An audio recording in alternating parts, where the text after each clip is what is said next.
किसी भी बिल्डिंग का सबसे इंपॉर्टेंट पार्ट क्या होता है? आप जरा सोचिए और मुझे कमेंट में बताइए। मेरे ख्याल से किसी भी बिल्डिंग का सबसे इंपॉर्टेंट पार्ट उसका फाउंडेशन होता है।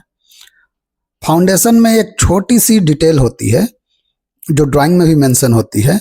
जब भी हम एक्सकेवेशन करते हैं सबसे पहले एक पीसीसी का बेस बनाया जाता है।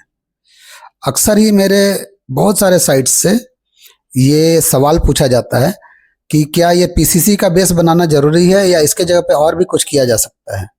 जैसे उनके तरफ से कुछ ऑप्शंस दिए जाते हैं, जैसे हम ब्रिक की सोलिंग कर सकते हैं या बजरी का एक बेस बना सकते हैं, स्टोन का एक बेस।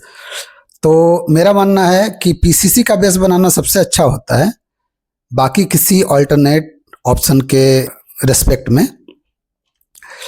उसके क्या कारण हो सकते हैं, तो इस पे कई बार बहुत लंबे लंबे डिस्कशन भी हुए हैं। तो मैंने उनको जो कारण बताया है मैं आपको भी एक बार बताता हूँ। इसका सबसे मेन कारण ये है कि जब फाउंडेशन का रिइंफोर्समेंट रखा जाता है और उसके ऊपर कॉलम रखा जाता है तो उसका अपने आप में ही काफ़ी वजन होता है। तो उसके लिए हमें एक सॉलिड और स्ट्रॉन्ग बेस चाहिए और ये वेल लेवल्ड भी होना चाहिए ताकि फाउंडेशन बिल्कुल लेवल्ड सरफेस पे रखा जा सके।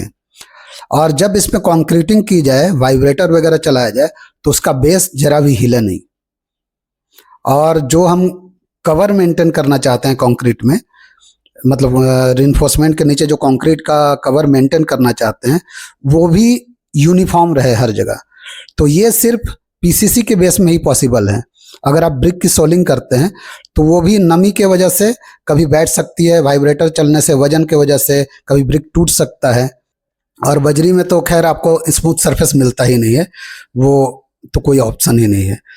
और दूसरी बात, एक मुझे छोटा सा रीजन ये भी लगता है कि जब भी एक्सकेवेशन होता है और हम सरिया वगैरह बांध देते हैं, उसमें कॉलम को लगा देते हैं और कवर ब्लॉक लगा देते हैं, कंक्रीटिंग करने से जस्ट पहले हम नोटिस करते हैं कि बहुत सारे साइड से मिट्टी वगैरह उसमें गिर गए हैं।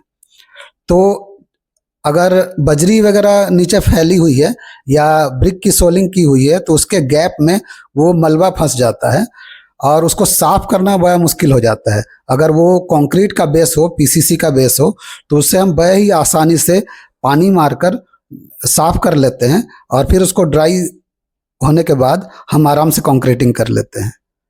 तो मेरे ख्याल से फाउंडेशन रिइंफोर्समेंट के नीचे पीसीसी का बेस करना सबसे अच्छा ऑप्शन है। इसमें आपकी क्या राय है, आप मुझे कमेंट में बताइए।